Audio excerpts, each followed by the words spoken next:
But so this is going to be the first important tip for partners.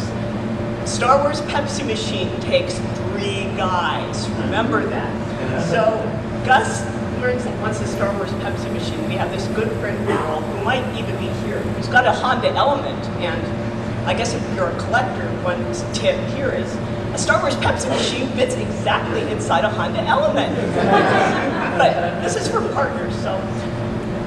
Well, the guy's going to pick it up, and there's 2 guys, right? There's Gus and Earl, and the guy with the Pepsi Machine. And they pop it right into the Honda Element, and they're off, and they're like, cool, we can do this. Well, they come home. 2 guys, right? Gus and Earl, and me, who's not a guy. Suddenly, the Star Wars Pepsi Machine was approximately 970 billion pounds. It does not move, and all we have to do is get it from the curb to our basement. Well, this thing, it won't even get up to 2 inches up the curb. And we're like there for what seems like 2 days trying to get it just from the street to our basement door. I'm not even going to go into all of it. Finally, the thing is like on its belly, kind of stuck halfway in my basement door, halfway out of the basement store. It's like not moving in, not moving up, not moving up, not moving down. Then it starts to snow. Well, eventually, because I guess God looks down on stupid collectors, we get it into the basement, but it's kind of like there on its belly, on its side, like some kind of beach leviathan, and we're just like, we're done, we can lock the basement door, we don't want to deal with this. But the funny epilogue to this is, it was literally a couple of weeks later, we had a couple of dudes come to film the house for some local crazy Star Wars collectors. They're crazy kind of show documentary thing. 2 guys, right? Okay, so we're like, hey, we have a Star Wars Pepsi Machine in the basement you could film, but it's on its side. They're like, oh. I said, hey, you 2 guys, if you want to help Gus put it upright, maybe you could film it. And they're like, oh yeah, we could do that. 3 guys down in the basement, it's up. They get their filming. What did I say? It takes 3 guys to make a Star Wars Pepsi Machine. Here's a good picture of Kim helping John. Nice back shot there. Yeah. Thanks. My daughter, who's 11, took that picture. Anytime my husband comes and says, honey, I'm like, what do you want to buy now? He has a couple arcade machines, and this was one where it would not fit in my minivan, which, having 3 kids, I was excited about getting a minivan. And he was supportive because the seats come out and he can get lots of stuff in there. But this was the time where he actually rented a U-Haul truck, and we had to get this arcade machine out. And when he came in down the road into our neighborhood, I thought, you've got to be kidding me. And sure enough, there it was. So my kids stood and watched as Mommy and Daddy unloaded the arcade machine.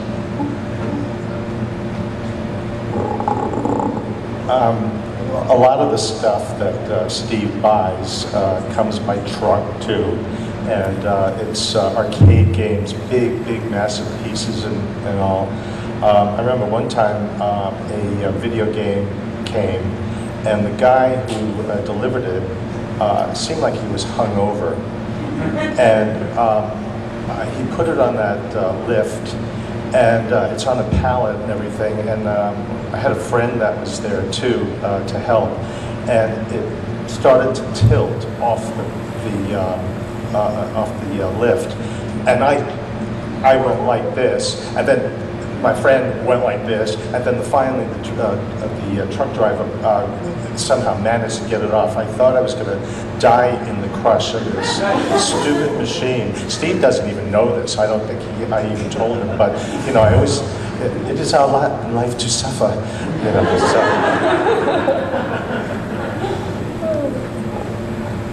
And that would be my basement.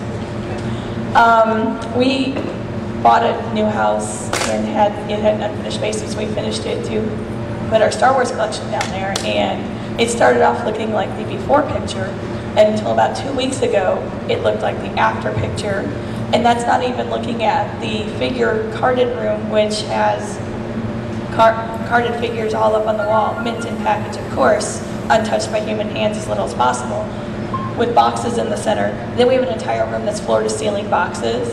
Now we have to carry everything in that room down a flight of stairs. So that's why it all ends up there in a giant pile. But I will tell everyone here, if your spouse, partner is thinking about getting into collecting, a convertible is the best car, I think, for collecting. You agree? Because you can take the top down, and we've driven home with giant R2-D2 in the back of our car, riding along, having fun. We probably look like weirdos, but it's best. We bought an H3, a Hummer H3, and a convertible. I can fit almost anything in the Hummer, and what I can't fit in the Hummer, I can fit in the convertible. No, actually, I was going to say the opposite. We have found the convertible solution. When you're getting a new car and he's trying, honey, wouldn't you really like a panel truck? Go for the sedan. When we were first married, I had a rule, no Star Wars in the kitchen. And it really worked pretty well. I mean, there really wasn't Star Wars. We had the guest bedroom set aside and the basement. There really wasn't Star Wars in the living room or the dining room or either, but up until about 5 years ago, the no Star Wars in the kitchen rule stayed. The kitchen was Star Wars free, but the rest of the house had been taken over. The family room, the dining room, the basement, the bedroom.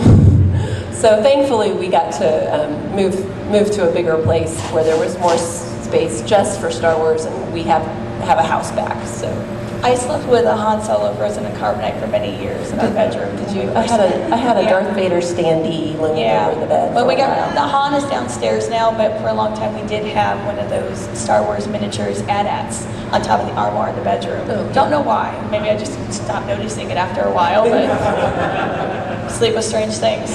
For a while, we had that kind of life-size Yoda that's on the stand, and then he got and it was just sitting on the floor in the family room, but then he got the wooden cardboard base that it sits on.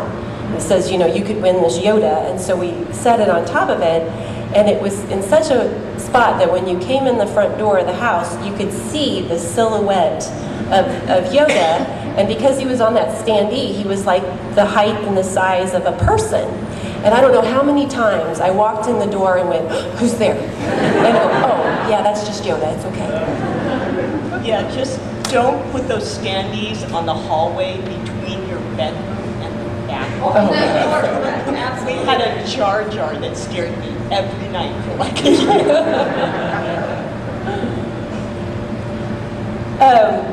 One of the fun things about, for me, living with a collector is that we get to travel a lot. We like to travel, and Star Wars gives us a great excuse for going new and interesting places. And so in this section, we just wanted to kind of highlight some of the interesting places that we've been and things we've seen, and we've called it, Oh, the Places You'll Go.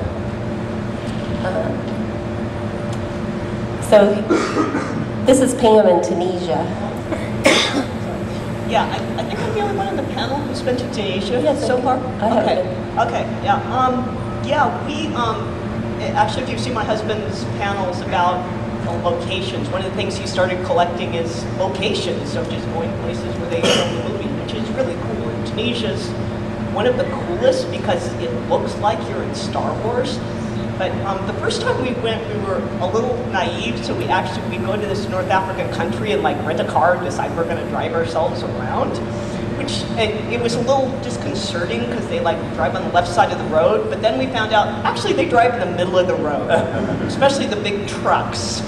But I was going to say it's really rewarding. Like this is probably pretty well known now, but like Uncle Owen and Aunt Beru's house.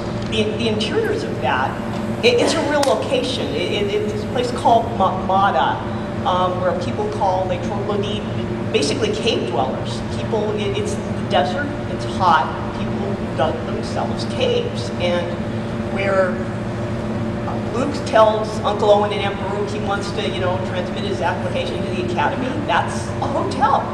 And we actually stayed there because Gus thought it was really cool to stay in a hotel that's a cave.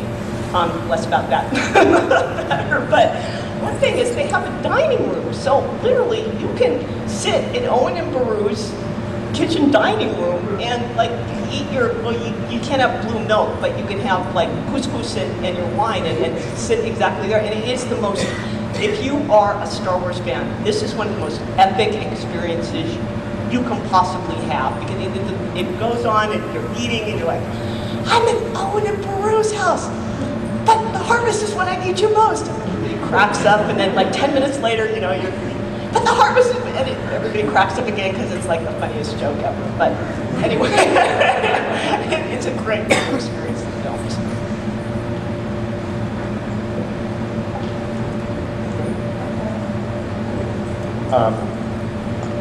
With Star Wars being so international and Steve traveling so much, it's really a great thrill for me to go along. And you know, we've been to so many places with Pam and Gus and Ann and Duncan running around Barcelona in the pouring rain, going in and out of stores and everything.